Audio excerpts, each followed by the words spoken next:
Prezados, boa noite, bem-vindos aqui ao nosso webinar sobre infraestrutura de dados espaciais. Eu sou o José Augusto Sapienza Ramos, coordenador acadêmico do Núcleo de Geotecnologias da UERJ, e nós fazemos esses webinars tem algum tempo já, tá?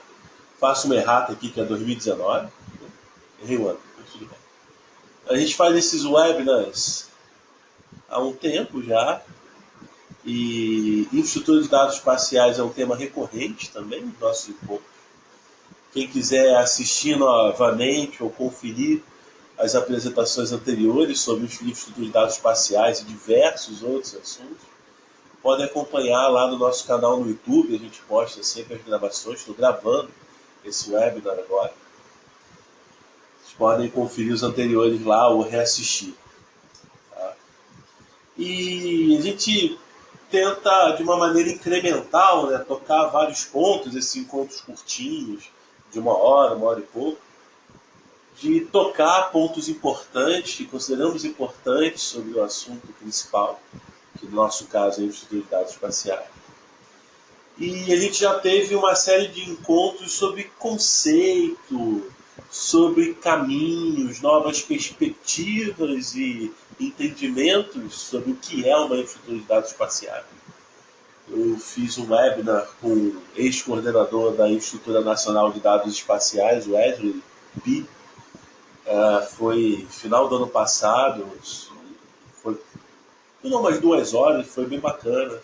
A gente foi dividindo a apresentação, expondo assim novas fronteiras, novos conceitos. Mas aqui é diferente. Aqui eu vou dar uma contextualizada no que eu entendo, não apenas eu, mas vários autores na literatura entendem ser uma infraestrutura de dados espaciais hoje, um dos entendimentos vigentes hoje, e um pouco da anatomia no sentido tecnológico aqui, né? A anatomia, assim, a infraestrutura que está por trás desse tipo de projeto. Então, inicialmente, o conceito de infraestrutura de dados espaciais estava muito atrelado a iniciativas nacionais. Países criavam suas infraestruturas no sentido até de racionalizar recursos, né?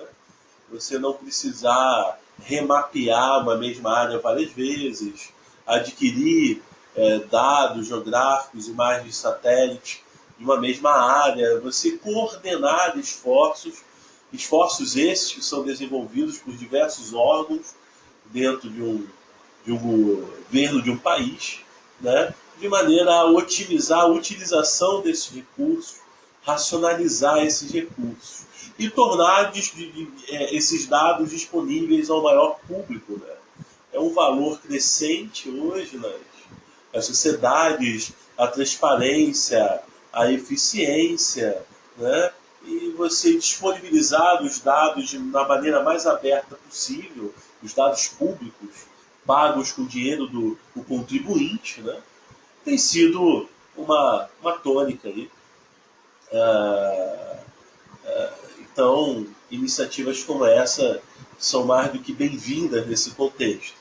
Né? Temos aqui o caso brasileiro da Índia, temos a Spire, que é dada à União Europeia, os Estados Unidos têm a sua. Se você pegar, você encontra no Wikipedia até, se você buscar pelo conceito lá no Wikipedia de infraestrutura de dados espaciais, ele tem um apanhado assim, histórico de vários países que já instituíram suas próprias infraestruturas, principalmente da década de 90 do século passado para cá. Né? Mas, ao longo do tempo, esse conceito foi se abrindo um pouco, se abrindo principalmente pelo debate criado em torno do que é uma infraestrutura de dados. Né? Em certo tempo, esses conceitos se descolaram um pouco. Infraestrutura de dados espaciais ganhou uma dinâmica própria dentro da literatura. Teve que haver um certo trabalho de resgate num certo momento, assim. Não, mas peraí, vamos olhar o que está se debatendo sobre infraestrutura de dados. né? Não necessariamente dados espaciais ou dados geográficos, mas dados. E como isso reflete em uma infraestrutura de dados espaciais. Né? E desse processo, que não é muito. Que não foi muito no passado, é bem recente, você começa a trazer outras perspectivas de compreensão do que é uma infraestrutura de dados espaciais. Né? Então, uma infraestrutura de dados espaciais não é só quando tem um governo de um país por trás, ou mesmo sequer governo. Os nossos computadores pessoais, quando a gente armazena os nossos dados geográficos, isso é, de certa maneira, uma infraestrutura de dados espaciais. A mesma coisa quando a gente armazena nossos arquivos, né? Nossa declaração de imposto de renda, nossos documentos escaneados, comprovantes de pagamento, né? Os textos que a gente redige, né? Aquelas fotos fofas de gatinhos que a gente manda pelo WhatsApp. Isso tudo também constitui um certo nível de infraestrutura de dados espaciais. Até mesmo ou seja, você leva o conceito ao sentido mais amplo possível. Sociedade, né? Cada membro da sociedade, quando está utilizando dados, de alguma maneira está se valendo de infraestrutura de dados. Né? É claro que aqui estamos interessados especificamente em infraestrutura de dados espaciais. Né? Ou até mesmo em cenários desorganizados, como essa foto emblemática aqui, desse próximo slide, também é um nível de infraestrutura de dados.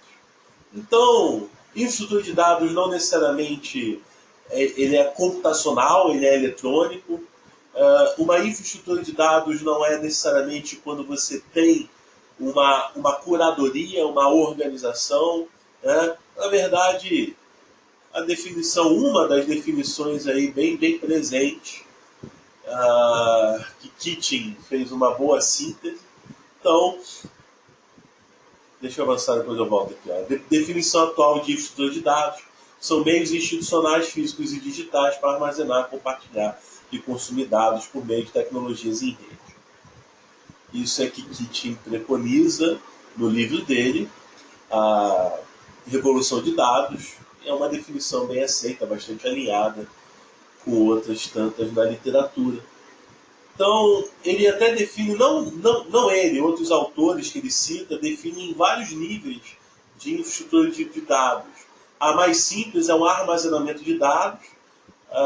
Um usuário desleixado com o seu computador seria um exemplo emblemático. Você não tem uma política, você não tem uma estrutura, né? Você não tem uma curadoria, o processo é totalmente caótico.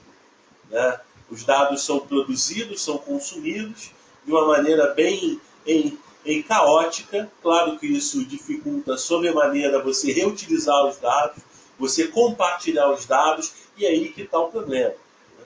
Quando você preza pela reutilização, né? Por você aumentar o conjunto de pessoas que podem tirar valor daquela informação, quando você preza pelo compartilhamento, não tem jeito. Você tem que ter curadoria. A produção de dados cresceu numa escala inédita, devido ao computador e suas tecnologias associadas. Produzimos muitos dados hoje, de maneira mais centralizada do que era feito no passado. Entretanto, isso traz um desafio novo, que é organizar essa produção mais intensa e mais descentralizada. Voltando na imagem aqui emblemática. Tá? Quando a gente fala de dados espaciais, isso também vale. Né? No resgate do conceito de infraestrutura de dados, trazendo ao debate da infraestrutura de dados espaciais, né? Você tem essa preocupação. Poxa, produzir dados é caro. Produzir é caro, compartilhar é barato, né? Então, é racional, mesmo dentro de uma empresa, a gente nem precisa pensar em público, em governo. Não. Uma empresa privada, né, é bem razoável, na verdade, quase que essencial, que se haja um zelo com a produção informacional da empresa, para que ela seja melhor utilizada pela própria empresa. Se informação é poder, se o advento da computação eletrônica trouxe novos modelos econômicos, novas formas de relações sociais, se isso é vantajoso para as organizações, seja públicas, privadas, né? Ah, é importante que você organize, né? E aí Keating também conseguiu fazer uma boa síntese. Tem referências biográficas do Keating e dos outros que eu vou mencionar nos slides aqui ao final para quem quiser ler um pouco mais aí sobre os autores que eu cito. Mas Keating tem uma frase que é uma boa síntese que eu acho que substitui bem aquela outra, informação é poder, que eu até usei agora há pouco. Porque informação é poder dá uma ideia, assim, já nos conduz, né, a um pensamento de conflito, de disputa. Que, claro, isso acontece, né? A informação é usada nesse contexto também. Mas acho que tem outros que são mais aderentes, ou pelo menos mais adequados, a um discurso de infraestrutura de dados espaciais. Essa frase aqui: dados são elementos essenciais hoje para promover conhecimento, governança e capital. Qual é a instituição que não preza pelo menos um, se não os três, mas pelo menos um desses três itens, né? Conhecimento, governança e capital. A academia, aonde eu trabalho, ela tem que prezar pelo conhecimento, evidente, né? Com certeza com a governança e capital também, mas a primeira coisa que vem é o conhecimento. Uma empresa privada também precisa ter governança e capital. O governo precisa das três coisas. O governo, a coisa pública, para ser eficiente, precisa também. Então, enfim, acho que essa frase ela traz à tona, sintetiza bem e justifica porque a gente investe tanto nessas tecnologias, né? Porque essas tecnologias impactam tanto as nossas vidas. Eu acho que esse é o grande plano de fundo, junto com a ideia que a popularização do uso de dados, eu não vou usar democratização, porque eu acho que a gente não está em um processo de democratização de fato, tá? Ainda é um processo excludente, mas o processo de popularização, com certeza, mais pessoas produzem e consomem dados. Nós mesmos. Quem aqui é formado nas ditas áreas das geociências? Eu mesmo, a minha área é computação. Mesmo, mesmo alguém que seja, sei lá, torneiro mecânico, hoje pode utilizar mapas digitais e produz dados geográficos, mesmo que de forma, digamos, inconsciente, quando usa o seu smartphone e concorda com aqueles termos de serviço que ninguém nunca lê. E aí vários softwares ficam coletando dados sobre para onde você vai e o que você faz. Aquilo também uma produção de dados geográficos ou mesmo projetos aonde você utiliza essa popularização, né, para produzir informações em certos contextos, né? O mapeamento colaborativo como o OpenStreetMaps é um belo exemplo. Então, enfim, esse é o momento que nós estamos e a infraestrutura de dados responde ao desafio, o conceito, pelo menos, responde, vai em encontro ao desafio de você tornar os dados mais úteis. Mais úteis é em serem mais reutilizados, eles agregarem mais valor, eles produzirem mais conhecimento, mais governança e mais capital na sociedade.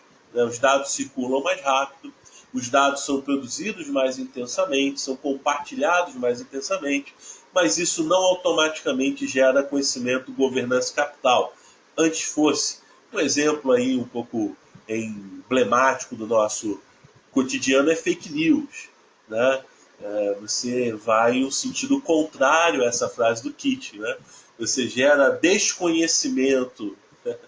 Então, a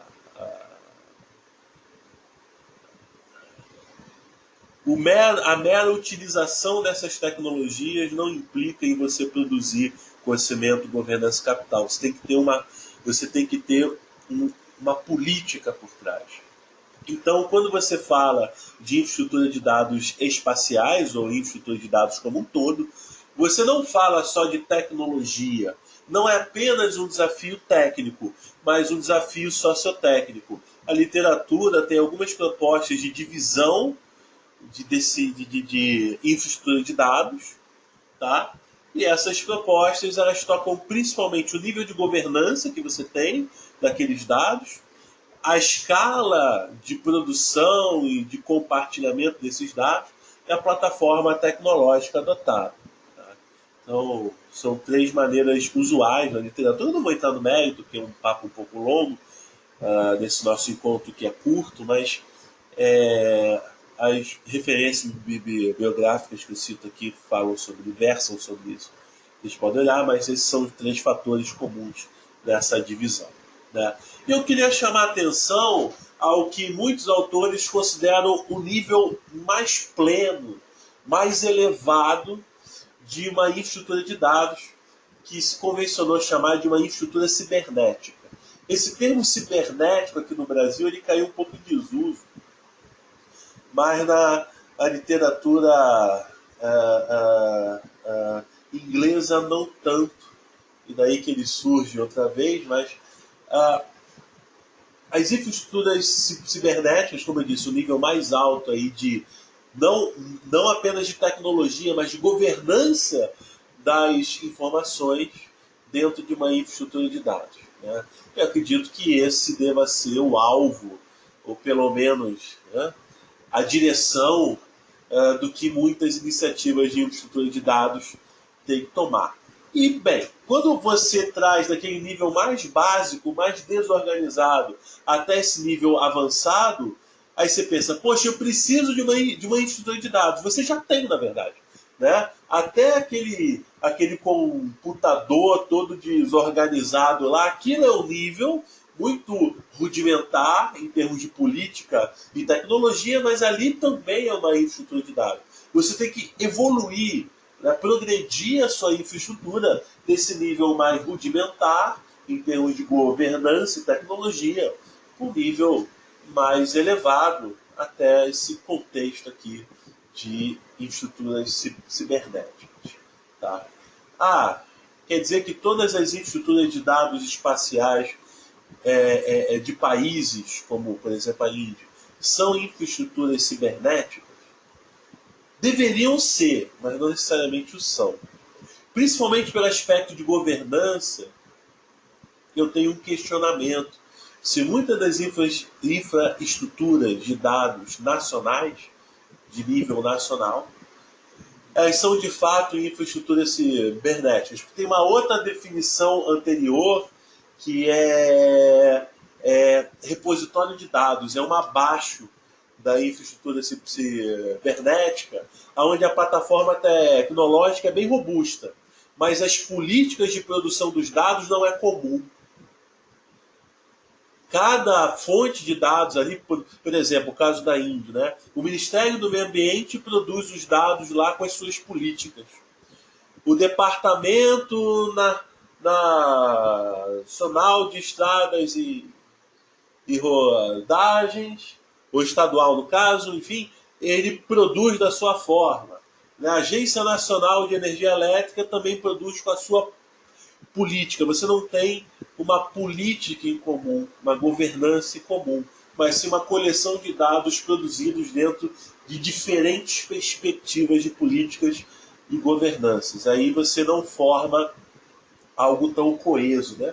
Uma base tão coesa, mas uma coleção de bases produzidas por diferentes atores aí, com os seus próprios objetivos, suas próprias políticas, não necessariamente integrados entre si.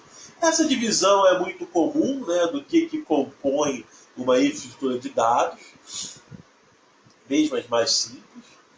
Essa divisão, uma divisão que a INDE também faz, a Infraestrutura Nacional de Dados Espaciais também toca, né, também usa. Então você tem, obviamente, os dados, né, sem dados não faria sentido falar de uma infraestrutura de dados. A plataforma tecnológica, e normalmente se para aí. Eu vejo que muitas discussões sobre uma infraestrutura de dados param nesses dois primeiros, só que tem muito mais coisa. As normas e padrões técnicos que vão dar concretude às políticas em comum, né? Normas e padrões para se produzir, para se compartilhar, né? Para se divulgar. Então, isso que vai dar concretude, né? Ou pelo menos vai reger vários atores envolvidos, já que é um processo descentralizado. Não faz sentido você pensar assim, vou criar um órgão no Brasil, no Estado, no Rio de Janeiro, São Paulo, e um município, ou em qualquer outra instância de governo, ou mesmo dentro de uma grande empresa, e dizer assim, agora só ele produz dados geográficos, ninguém mais pode, só ele. Irã faz isso. Só as forças armadas podem fazer mapeamentos. Você quebrar, você infringir essa lei da pena de morte. Então aí é um processo contrário, você tem uma centralização. Hoje não faz sentido para a tecnologia você pensar em uma centralização, mas muito mais, talvez, uma regulação de um processo descentralizado. Você precisa ter uma política em comum, como eu estou defendendo aqui desde o início. E eu falo governo, falo dentro de uma empresa, qualquer nível. Tá? Você precisa de uma governança em comum, de uma política e de uma governança em comum. Então você precisa de regulação para saber, né, se a política está sendo cumprida. E um processo cada vez mais descentralizado de produção de dados. Então acho que o caminho é por aí. Normas e padrões, então, assumem um papel fundamental nesse processo. As pessoas, os atores, é claro, né, os dados são produzidos por pessoas e para pessoas. Então, a gente tem que pensar nos perfis, nos atores e tudo mais. As políticas institucionais que vão reger, né, a infraestrutura como um todo e todos os outros 4 componentes. Bem, mas o nosso encontro aqui, eu só quis dar esse contexto para trazer a conversa agora para a plataforma tecnológica, que é o principal mote do nosso encontro. Qual é a plataforma tecnológica que deveria ser utilizada? Bem, quando eu defino uma infraestrutura de dados, não eu, a literatura, né, define, eu trago essa definição para vocês aqui, que mesmo aquele computador de usuário totalmente desleixado é uma infraestrutura de dados, como é que a gente vai falar de uma plataforma que deveria ser utilizada em qualquer infraestrutura? A gente tem que fechar um pouco o escopo. Né? Dizer assim, não, a plataforma que está sendo trazida, pensada aqui, é em um contexto de infraestrutura de dados, ou mais especificamente, infraestrutura de dados espaciais, né? Que tange infraestruturas cibernéticas. Tá? Seria esse maior estágio, ou mesmo até, como eu disse antes, um estágio inferior, que é repositório de dados, né? Que a diferença principalmente é a falta de uma boa governança em comum entre todos os produtores de dados.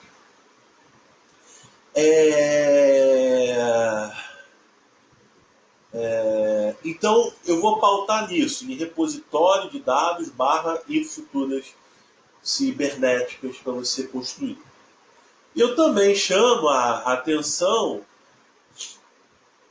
que hoje, nessa ideia da descentralização, a gente tem que raciocinar assim, olha só, será que faz sentido eu dizer que uma infraestrutura de dados, desses preceitos que foram colocados aqui, é criar um bancão de dados? Eu vejo muitas vezes, não, a gente vai criar um banco de dados, pega um monte de dados e bota ali dentro. Você acha que é só isso? Essa é a solução? Criar um bancão grandão, parrudão, que você joga todos os dados ali dentro e depois vê o que acontece? Não é. Muito pelo contrário. Quando você pensa em uma empresa de médio e grande porte, quando você pensa nos entes da a federação, é evidente que você já vai ter vários setores, várias instituições que já têm os seus sistemas, que já produzem os dados de uma certa forma, que já têm os seus processos desenhados. Não dá para chegar lá, bater na porta e falar: amigo, esquece tudo, agora vai ser assim. Quem é você para dizer que vai ser assim? O que você sabe do que eu faço para me impor esse bancão de dados? Que eu vou ter que abrir mão do meu banco e agora ter esse e passar a usar o seu, né? Não é assim. Não é uma medida, não é um processo autoritário de centralização. Antes isso fosse o suficiente, a minha vida seria muito mais fácil. Não, você tem que respeitar a descentralização da produção e das políticas sem abrir mão também de uma política em comum. Acho que esse talvez seja o maior desafio hoje. Respeitar as particularidades de cada setor dentro do órgão, dentro de uma empresa, dentro de um governo, mas ao mesmo tempo você tem uma política em comum para que as coisas sejam consoantes.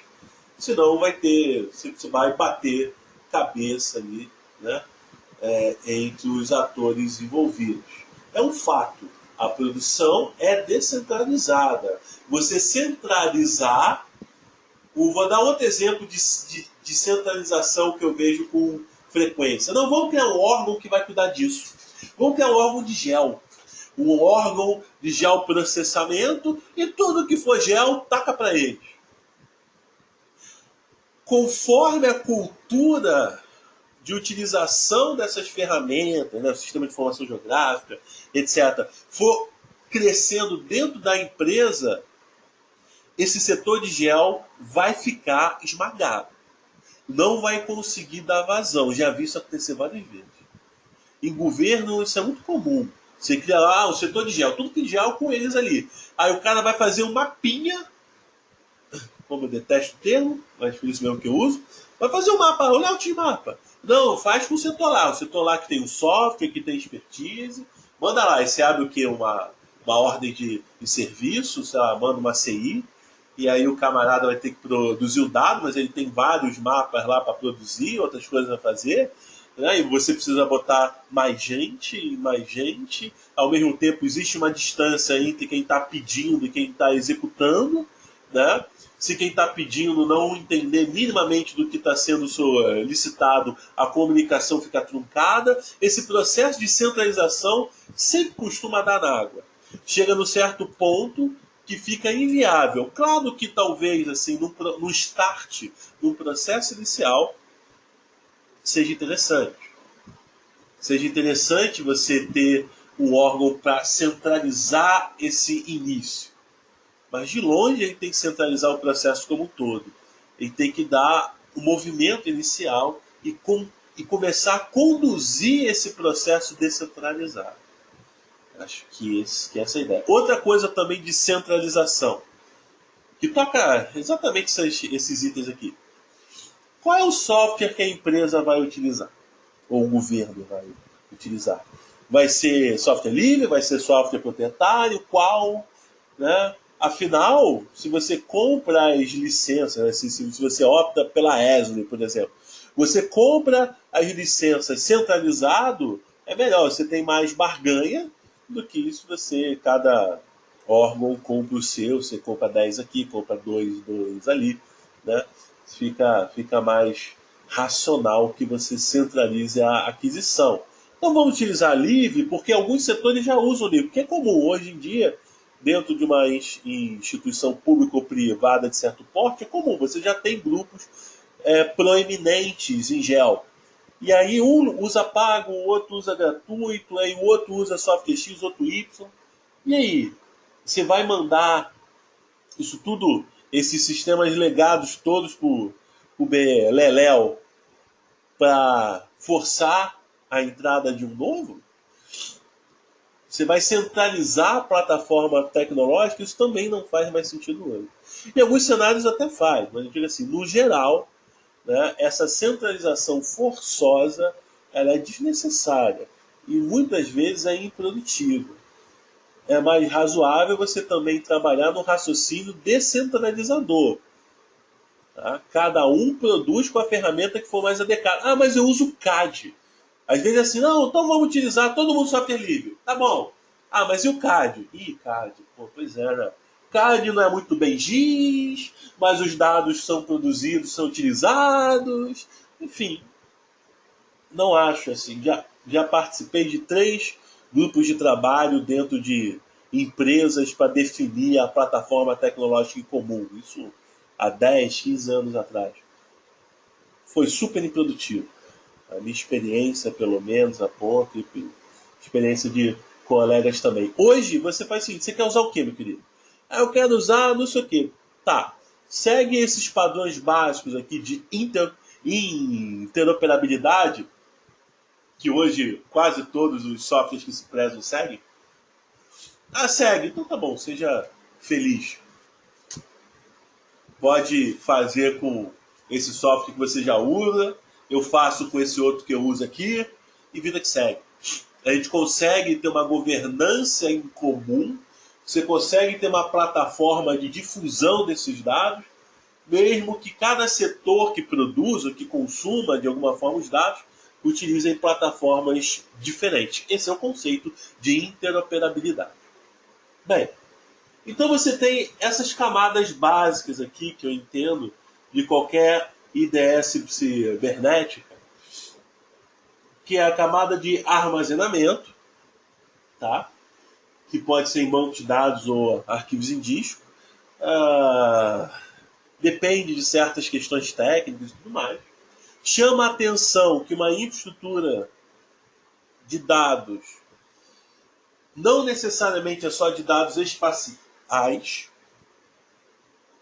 Muitas infraestruturas de dados espaciais estão caminhando para incorporar outros tipos de dados que não são espaciais, que não são geográficos. Eu acho que isso é um caminho sem volta.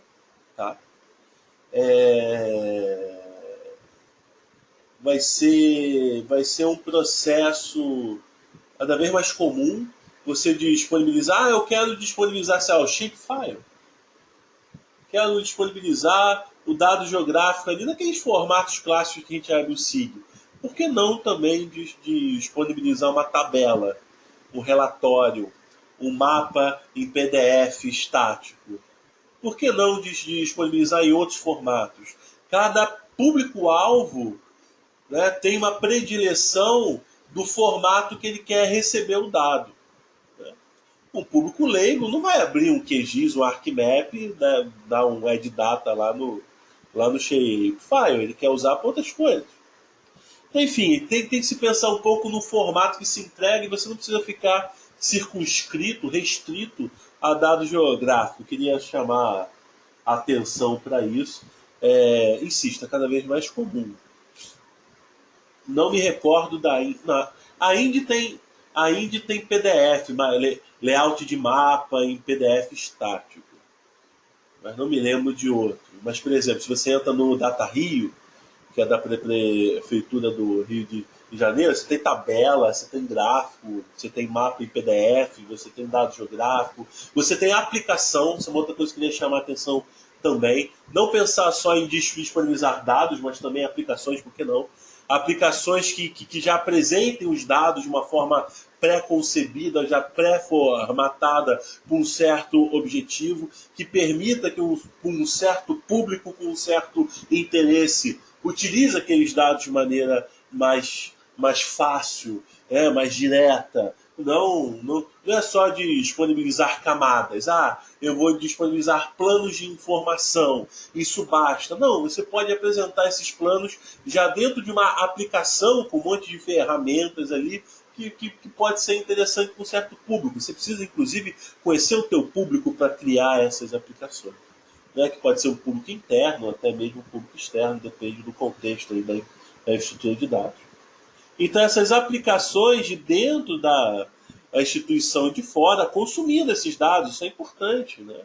O plano de informação em si, você não faz nada com ele. Se você tem o WMS, o WFS, você nem sequer lê, nem sequer vê. Né? Se você precisa, no mínimo, de uma ferramenta de visualização. Você pode ter ferramentas de análise, de consulta e tudo mais. Vou dar um exemplo. O exemplo que me veio à cabeça agora, que eu estava mexendo nele ontem. A Prefeitura do Rio de Janeiro tem um sistema de consulta onde você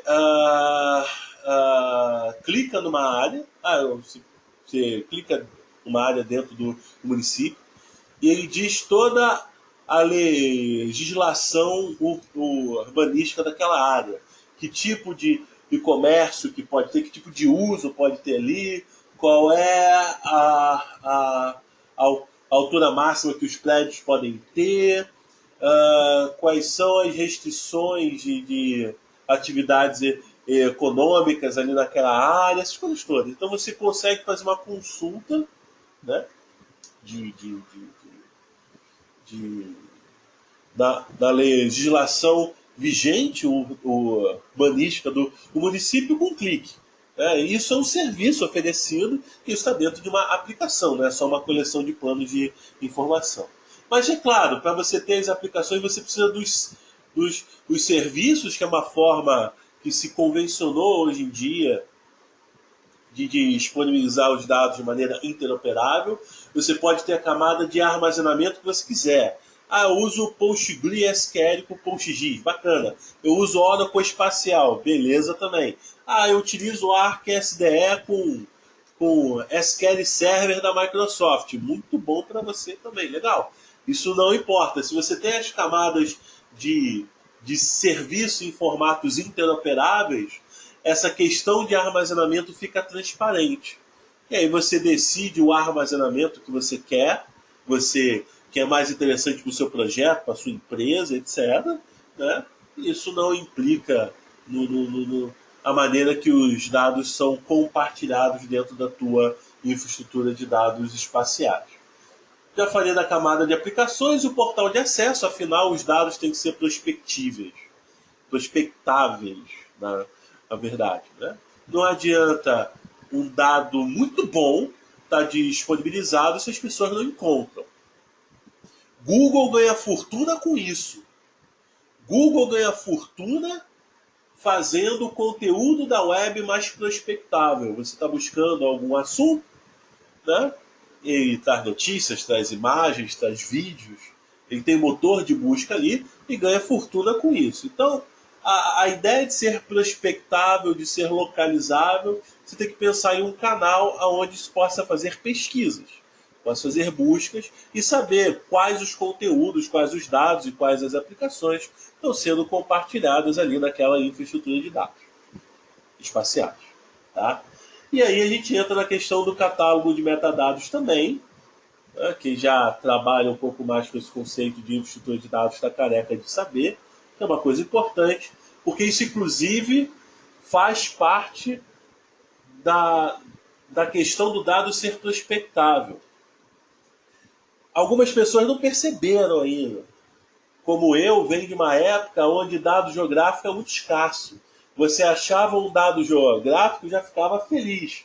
Eu quero o sistema viário de um município. Se você achasse alguma coisa numa escala, mesmo que não fosse o suficiente, já era motivo de alegria. Hoje, pela descentralização e pelo aumento de escala, você está invertendo o cenário. A falta vira excesso. Você tem, muitas vezes, mais de uma opção. E como você vai definir? Ou você tem utilizações mais rígidas, mais criteriosas, que assim, eu vou construir uma coisa, eu não quero que essa coisa desabe, eu não posso ter um erro alto, um erro posicional, a base de dados não pode estar desatualizada, senão eu posso tomar alguma decisão equivocada, e aí isso vai me ter um custo financeiro, político, sei lá. Então, você tem certas aplicações que não são muito tolerantes a erros, a imprecisões na base. Então, por essas e outras, seja porque hoje nós temos mais opções, ou porque as utilizações estão se sofisticando, estão menos tolerantes a erro, você precisa de metadados. Quem fez, por que fez, quando fez, quais foram os cuidados tomados por quem produziu a base de dados. Todas essas informações vão ser utilizadas pelo potencial consumidor do dado, quando ele estiver buscando aquela informação, para decidir se aquele dado é útil para ele ou não. Né? Então, acredito que essa seja a principal função dos metadados, tornar o dado mais prospectável. Né? Tem um autor chamado Mark... como é que é o sobrenome dele? Esqueci como é que escreve. Monnier, se eu me lembro bem. Ele fala de um fenômeno chamado cartofobia. As pessoas que utilizaram dados geográficos alguma vez se deram mal, seja em ações totalmente cotidianas ou dentro de corporações, e não querem mais utilizar dado geográfico para nada. Né? Criou uma fobia. Ele brinca chamando de cartofobia. Ele é muito jocoso nos seus textos. Ele é ótimo. E de fato, assim, essa é uma coisa que a gente tem que prestar atenção, né? A construção da confiança, né, na informação. Fake news já é um pouco desse processo. Né? Porque por que não pensar em uma informação geográfica produzida de má fé? Isso existe. Tá? Isso existe. Então, não é nem questão de você julgar a fé de quem produziu. É mais julgar a adequação das qualidades e erros daquela base de dados para a tua aplicação. Esse é o mais importante. Então você precisa do catálogo de metadados também. Então essas 4 camadas, a camada 3 aí, ela pode ficar de fora, tá? Não seria nenhuma atrocidade, mas eu chamo a atenção para ela, porque as aplicações são tão importantes quanto as camadas individuais. Né? Você vai criar soluções direcionadas e tudo mais, né? Dentro dessa camada de aplicações. E tem outro aspecto importante que a gente tem que ter em mente, que mais uma vez, não pensar em um processo centralizador. Então eu vou criar uma plataforma só com isso daqui? Não, você pode criar várias. Eu crio uma camada de armazenamento, uma camada de serviços, uma camada... Não. Se eventualmente um governo, tá? Um governo de um estado, por exemplo, está se implantando uma infraestrutura estadual de dados espaciais. Pode ter órgãos como muitas vezes a Secretaria de Meio Ambiente, a parte de engenharia, as estradas e rodagens, por exemplo, obras, né? As concessionárias de serviços públicos, água, esgoto, gás, fazenda às vezes também, né? Secretaria de Fazenda, você já tem grupos dentro do governo que tem suas infraestruturas de dados, não necessariamente infraestrutura de dados cibernética, mas tem algum nível de infraestrutura de dados espaciais. E você vai, então, sublimar isso e centralizar em um único canal? Não necessariamente, você não precisa fazer isso. No fundo, eu digo mais, você não deve. Se você fizer isso, provavelmente você vai ter muita resistência em implantar o que você está propondo. Eu entendo, e esse não é um entendimento só meu, isso também é usado na Índia, por exemplo, a Instituto Nacional de Dados Espaciais também tem essa visão, que se você tem uma plataforma tecnológica própria, alguma dessas camadas aí, no mínimo você tem que ter a camada de armazenamento. É o mínimo, né? senão você não tem dados. Você tem que armazenar os dados em algum lugar. Mas se você tem o armazenamento, pelo menos ele. E muitas vezes se você tem os serviços também e tudo mais, você pode criar uma rede de infraestrutura de dados. Um sistema de rede onde todas essas infraestruturas trabalham como uma só. Né? Mais uma vez, você está primando para um processo descentralizador versus um processo centralizado, que eu entendo o seu caminho mais natural em muitas dessas iniciativas. Até porque amanhã, mesmo que hoje não tenha um órgão que tenha a sua infraestrutura e tal, amanhã surge uma política, surge uma oportunidade nova, tá? Que, sei lá, a Secretaria de Planejamento vai criar um mega sistema. Ou, por exemplo, a Secretaria de Educação vai formatizar todo o seu processo. Então, as informações sobre as escolas, sobre os alunos inscritos, né, sobre o desempenho escolar, os equipamentos, isso tudo vai aí para um novo sistema. Aí você vai dizer para ele, não faz o teu não. Usa a infraestrutura de dados espaciais. Não é para isso. Né? Um sistema de gestão escolar não pode ser circunscrito a uma infraestrutura de dados espaciais. Os objetivos são outros. Então, você tem que pensar nessa descentralização de sistemas, né, de infraestrutura de dados.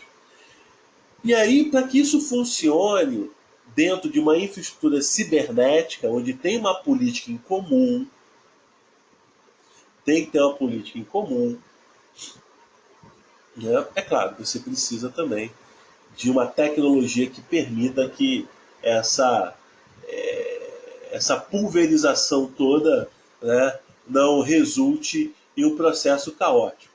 Tem um exemplo aqui, isso daqui tá no edital do ano passado de contratação de uma empresa especializada para a infraestrutura estadual de dados espaciais do Rio Grande do Sul.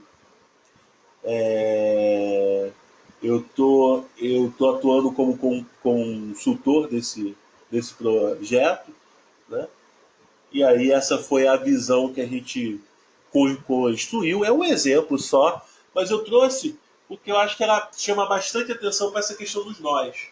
Né? Você vai ter o que a gente chamou de nó central, tá? Seria o nó principal. E você tem os nós secundários, alguns aqui só tem a camada de armazenamento, a camada de aplicação, outros podem ter de armazenamento de serviço, outras podem ter as três, isso é livre, tá? Mas você vai ter esses nós todos, essa rede aqui embaixo, tá? Essa rede aqui embaixo, cada um com o seu cada um. As plataformas tecnológicas podem ser distintas, tá? Desde que você tenha os padrões mínimos de interoperabilidade, que eu vou falar no próximo slide, tá? E aí você cria a seguinte mecânica.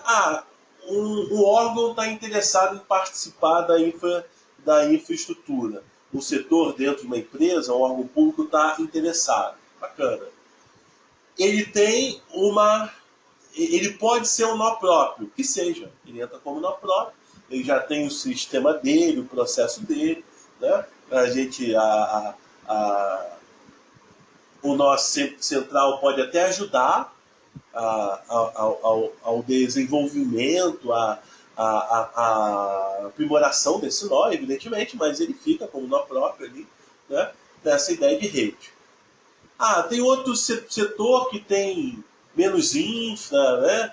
Tem um orçamento mais tímido, mas ele produz dados, ele quer utilizar dados, ele quer participar desse processo, até quem sabe um dia ele tem uma infraestrutura própria que faça parte, que seja um nó próprio dentro dessa rede. É um processo de evolução que pode ser pensado ao longo do tempo, né? Ele pode utilizar, então, esse setor que não tem a infra própria, ele pode usar a infra do nó central. O nó central também serve assim, para quem não tem uma infraestrutura própria, você pode utilizar o nó central. Tá? Quem tem, entra com a sua infra aqui dentro. Tá?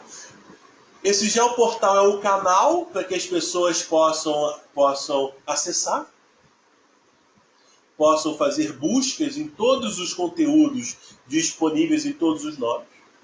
Tá? E ainda tem uma questão a mais aqui, que no caso a infraestrutura estadual de dados espaciais para a INDE enxerga a IED do Rio Grande do Sul como um nó.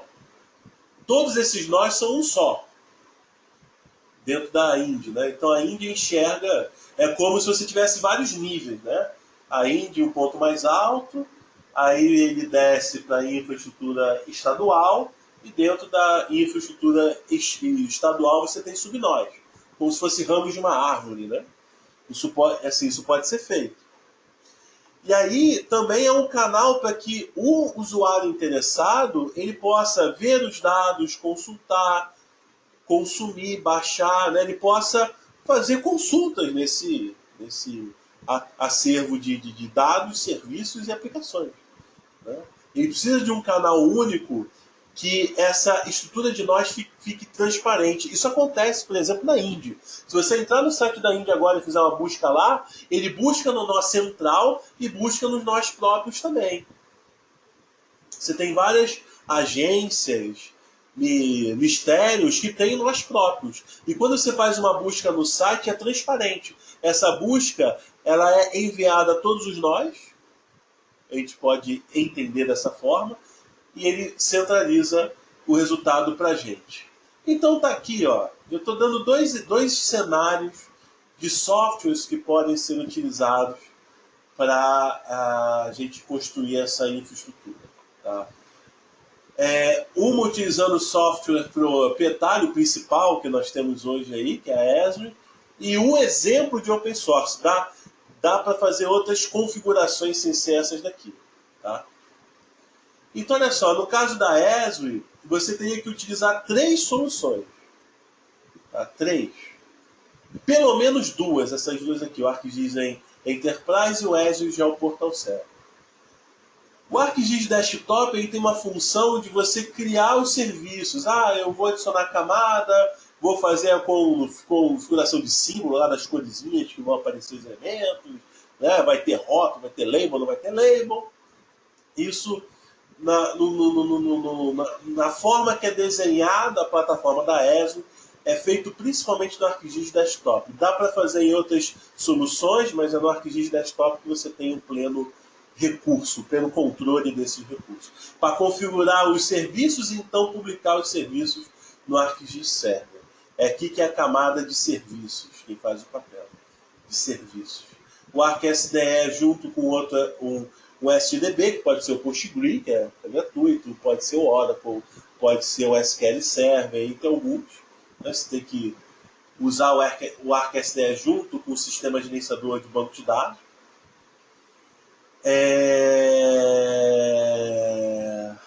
Você tem a camada de armazenamento. O Portal for ArcGIS, você pode criar suas aplicações. Tá? Esses 3 camaradas aqui, ó, esses 3 itens, eles vêm dentro do Enterprise. Tá?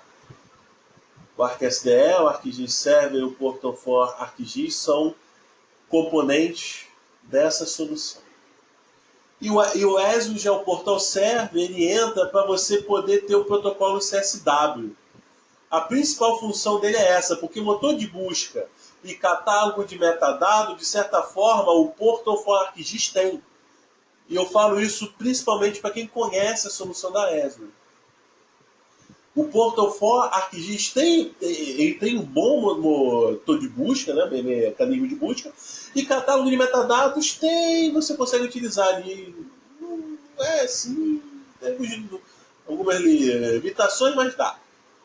O protocolo CSW não dá. E sem o protocolo CSW, o que acontece?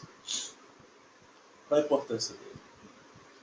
Você não consegue ter os nós se comunicando independente de plataforma.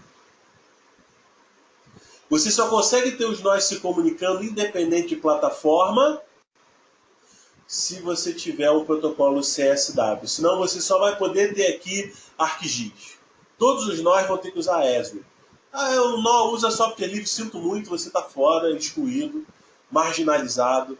Você não cabe na minha infraestrutura de dados. Isso não faz sentido.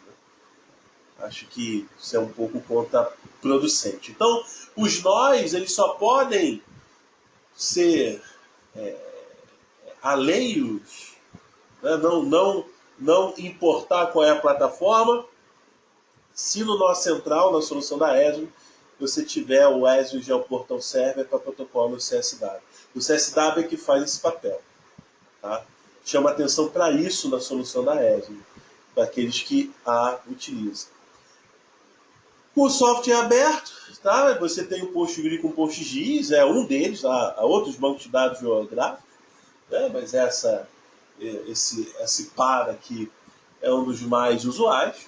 O GeoServer para os serviços, né? Para o WMS, para o WFS, que eu chamo aqui de serviços OGC. Se você não sabe o que é WMS, WFS, dá uma olhada aqui nesse contexto de infraestrutura de dados espaciais, é fundamental. E o GeoNetwork ou GeoNode para motor de busca, CSW e catálogo de metadados. Tá? Esse catálogo de metadados é para que você possa fazer busca e você possa ver a ficha. Eu quero puxar a ficha dos metadados desse dado daqui. Quem foi que fez, por que fez, como fez. Então você puxa dentro desse catálogo. A configuração dos serviços que é um pouco truncado. Tá? Frente ao que você consegue fazer com ArcGIS Desktop mais ArcGIS Server, aqui é um processo mais manual, é mais chato, tá? Mais mecânico, você gasta mais tempo. Isso aqui é um ponto fraco da solução livre. E esse aqui, na minha opinião, é um ponto fraco da solução ESWI. Cada um tem seus prós e contras. Tá? A parte de aplicações também fica bem truncado. Você tem que desenvolver, meter mão em código. Você tem outras soluções aqui no Portal for ArcGIS que você não tem que desenvolver, não tem que programar. Eu diria que esse também é um ponto que me chama a atenção positivamente com o ESWI. Né? Então, com essa conjuntura aqui, ó, a camada de serviço, a camada de aplicação, a camada de serviço, o motor de busca, o catálogo de metadados com CSW, para que você possa ter a rede, vários nós interagindo entre si, né, e a camada de armazenamento. Aqui a gente tem o armazenamento, serviços, e aqui a gente teria aqui a parte de aplicações, né, a camada de aplicações, aqui a camada do catálogo de metadados e do protocolo CSW para fazer a coisa acontecer. Você criar o portal, criar o canal para que os dados sejam prospectáveis, a pessoa possa entrar lá e fazer uma busca, né? Essa que é a ideia. Tá? Priscila, o MapServer entra aqui como substituto ao GeoServer, tá? Ele poderia ser uma outra. Eu não botei ele aqui porque como ele é muito, assim, para que você publique os serviços, etc., você tem que meter muito mão em código e tal, acaba que eu percebo que hoje o GeoServer ele é preferido por ter uma interface gráfica mais amistosa, principalmente para quem não é de computação. Eu chamaria de atenção para isso, mas o MapServer ele funcionaria como substituto aqui, né, ao GeoServer. Tá? Bem, eu vou compartilhar junto com os vídeos, junto com o vídeo dessa nossa apresentação aqui, alguns links que falam de como criar uma infraestrutura de dados espaciais com ESWI e alguns materiais também com software livre. Creio assim, que alguns de vocês aqui já conheçam, já usem até, tá? Já tem algum nível de infraestrutura de dados, talvez não uma infraestrutura cibernética, mas algum nível de infraestrutura de dados. Porém, eu queria terminar sem antes chamar a atenção novamente que sem uma política em comum, você terá dificuldades na condução do processo. Porque infraestrutura de dados não é somente um desafio técnico, é um desafio sociotécnico. Tá? Bem, no nosso encontro aqui de 1 hora eu queria expor isso, tá? Tô aberto aí, tô aberto a algumas perguntas, nosso tempo está um pouquinho estourado. E o que eu não consegui responder agora, peço a gentileza que vocês enviem por e-mail, por favor. Tá? Elton, o MongoDB para armazenamento, ele é um banco de dados que ele não é ACID, ele é Base, né? Ele vem com uma outra abordagem. Então, assim, você utilizar o MongoDB para armazenar dados geográficos, para mim só faz sentido quando o paradigma de banco de dados ACID não te serve. Não te serve. Porque, do ponto de vista de robustez da solução, um PostgRE com PostGIS é muito mais rico do que o MongoDB. Tá? Então, eu só puxo essa reflexão. Por que você está usando o MongoDB? Se exatamente o que ele se difere de vários outros bancos de dados tradicionais, né? Que ele não ser ACID, ele ser Base, beleza, você precisa muito dele. Ou de outro que seja Base. Tá? Agora, se não é isso, acho que vale a pena você pensar em utilizar a solução mais, digamos, entre aspas, clássica, que vai ter mais recursos e tudo mais.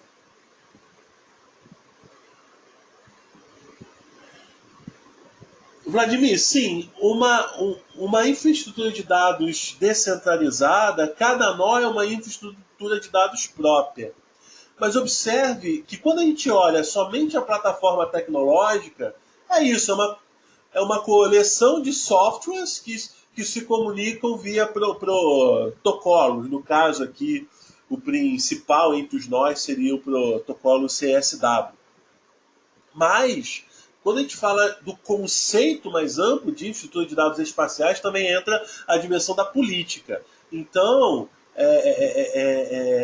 se não houver uma política em comum, você vai ter uma coleção de dados que não necessariamente convergem entre si.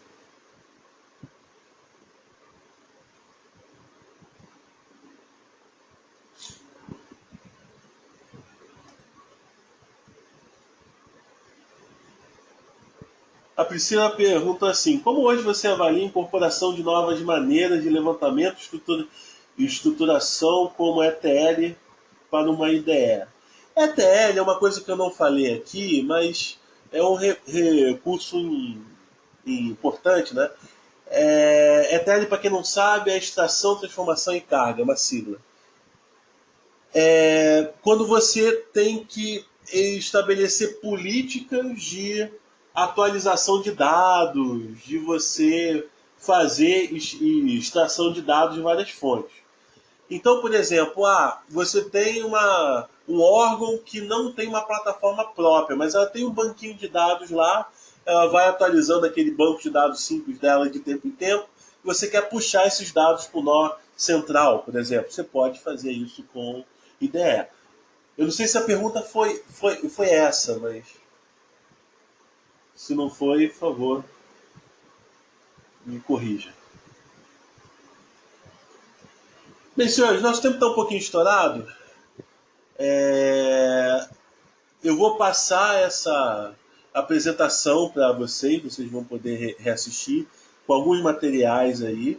E chama a atenção que nós vamos ter 2 cursos de implementação de infraestrutura de dados espaciais, agora começando em maio. Um curso presencial e outro curso à distância. A distância ao vivo, usando essa mesma plataforma que estamos utilizando agora. Tá? Então eu vou passar os links, quem tiver interesse nesses cursos, são 80 horas de aula. Tá? A gente vê a, a, a, a implementação dessas camadas todas e desses componentes todos. Tá? Enfim, eu mando o link lá, vai ter um pouco a respeito. E vou mandar também o link dos webinars sobre infraestrutura de dados que nós fizemos anteriormente. Tá bom? Pessoal, muito obrigado aí. Boa noite. Qualquer dúvida que tenha ficado aí, sintam-se à vontade para entrar em contato por e-mail. Eu estou à disposição. Tá? Convido a todos a acessar o nosso site www.labgis.ers.br, tá no slide. Tem vários conteúdos lá, cursos, eventos, software livres que nós desenvolvemos, a nossa lista de publicações acadêmicas, tem uma vastidão de conteúdos lá que podem ser interessantes para vocês. Obrigado aí, boa noite, tchau, tchau e até a próxima.